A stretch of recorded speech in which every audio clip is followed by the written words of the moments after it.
I am Hilmar Pitsson. I'm CEO of CCP. EVE Galaxy Conquest, which is the 4X sort of mobile spin-off of the game. This was first announced at EVE Fanfest 2023, and here we are, EVE Fanfest 2025. Can you speak a little bit to how the game has evolved since that initial announcement? Yeah, I mean, first we maybe go to a bit of the backstory of the game. So the codename of the game is called M5. So we have a team in CCP Shanghai, which is an office we founded in 2006, which have been clamoring to make a mobile game for CCP. And they've been doing that because they have been explaining to us, because they live in China, that everyone is going to be using their mobile phone for everything. Obviously, us in the West are more mixed, but if you live in China, you see very much, and obviously this has come now in our own lives. So they have been working up to that point of they've made several mobile projects. We did like Gunjack for the Galaxy VR, which was one of the mobile projects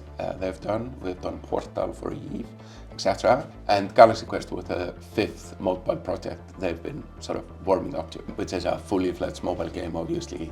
4X 2.0 as we call it, and we announced it in 23, as you say, and we released it end of November last year, and we're now about to start season 4 now in May, and it's going pretty well, especially given this is our first mobile game. We've done one mobile game before, a full game together with NetEase, where NetEase kind of takes care both of development and publishing, but now we are doing both, learning a lot from that. Building a mobile game is, I don't know, it's half development and half publishing. We've seen tremendous engagement with the game, very high, much higher than we expected engagement from people from the weirdest places. There's a very strange cohort of current and former CCP employees which are playing Galaxy Conquest. We have both, very big people that have worked at CCP and continue to pester me with feedback on various messaging platforms about like, Hilmar, you should really do this with the game and whatnot. When I was at GDC, I was meeting a lot of former CCP employees, and then there's a big contingent within CCP that are playing it.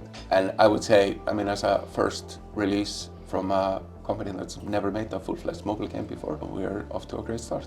And when you look at Galaxy Conquest, there's a lot of things about it that are kind of like familiar, but like also unique. I've played plenty of 4X games. I've never played one on mobile. I've played plenty of EVE Online, and I can see like the pieces there, like the factions, the ships, the universe, the opportunities for conquest. Yeah.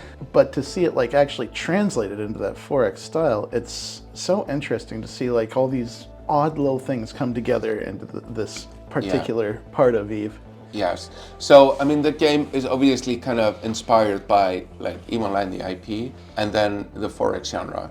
Both the grounder 4X genre and the 4X genre as it kind of exists on mobile. Taking a lot of inspiration from 4X mobile games, and then we've added this kind of season system on top of it, which is something we've wanted to experiment with for a long time, because obviously EVE Online is a perpetual open-ended sandbox that goes on forever, and that is obviously amazing, but it does present challenges of like you constantly have to be upping the content curve for people to climb up. It helps a little bit because the game is so PvP focused. The kind of economy is both rising and falling for more activity. But we've long wanted to experiment with a more seasonal format to learn how you can mix these kind of two things together. So we're very much taking a lot of inspiration from 4X games overall, specifically on mobile. And a lot of those games are actually developed by teams in China, and we have recruited from a few of them just to get some of that sort of spice into the mix. Then EVE Online, the IP and aspects of EVE Online, and then added this kind of season system.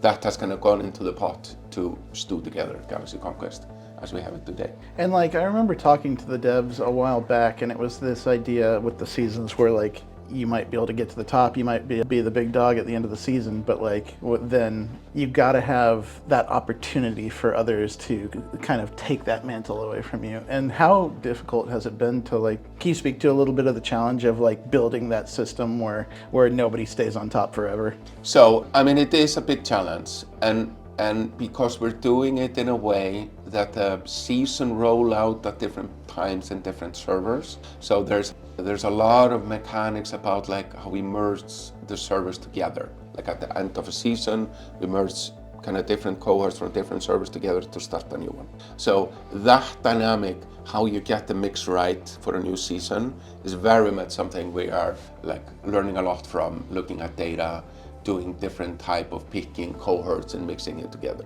So there's like a stream of like, okay, where are people in their player journey? Where are people in their season journey on which servers, and how we mix all this together.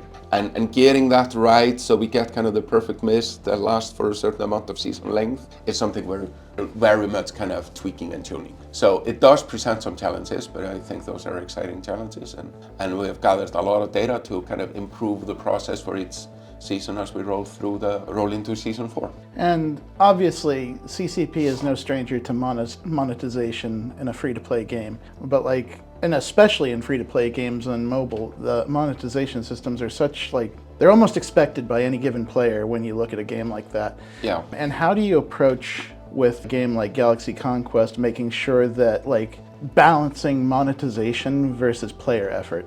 Yeah, so I mean, we're very much sort of going by the conventions of this genre. Like the genre has created a lot of kind of tropes and ways to do that. And we see people really want it like that. As to my comments about like former and current CCP employees playing the game, a lot of their feedback is actually about like, how we should do more monetization, not less. And it's not because they work for the company.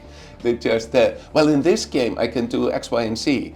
And I mean, I think if anything, we're probably behind the curve based on some of our kind of competition in the genre, where people have really refined this. How you balance it with player effort, I mean, usually what trumps everything is the game is more about the social construct, and how the social construct that is a corporation, while looking to win the season, cooperates, usually is the winning formula, just like it is in EVE. So the better you are at recruiting and retaining good players in a corporation seems to be the winning strategy in this game, like anyone else. As we're here at EVE Fanfest 2025, there's so much to see. There's information about EVE on the next steps of EVE Online, obviously, EVE Vanguard. We're going to see more on EVE Frontier. And I guess like my big question is, how do you make sure that a Galaxy Conquest doesn't get lost in the shuffle of everything that you've got going on these days? So our experience, I mean, in some part with Echoes and in some part with our prior mobile efforts, is that they don't really happen as much through kind of press relations and all that like a PC game.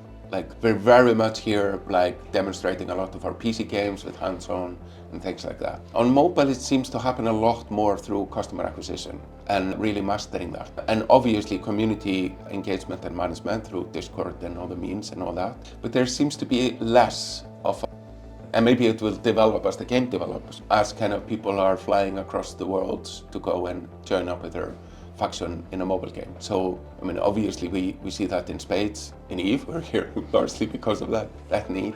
And maybe it will develop in Galaxy Conquest. But I think there is just something about like how we interact with a mobile game versus a PC game, where we are not seeing as much of the demand that we are presenting a lot here. Also, I mean, the game is recently out. The team in China is very busy, just prepping for the next season and all that.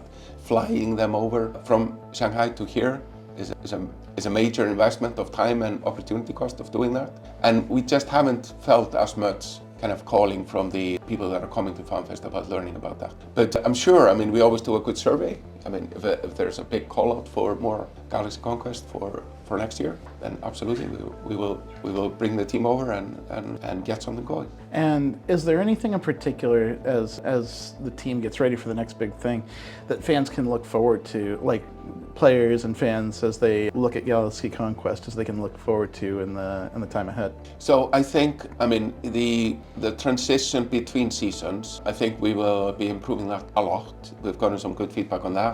We did some pretty smart kind of buffer season for some of the kind of very far ahead people when we were starting season 3. So that was kind of a very celebrated kind of way we added to the game. So I would say people will see a lot more smoother process of how the season transitions are going. Then, of course, there is a lot of new content coming online. I know I'll be spoiling a bit of it by leaking it all out here. And it's also being kind of, as it goes, kind of the final I's being dotted and T's being crossed. So, but I would definitely call out a smoother season transition system.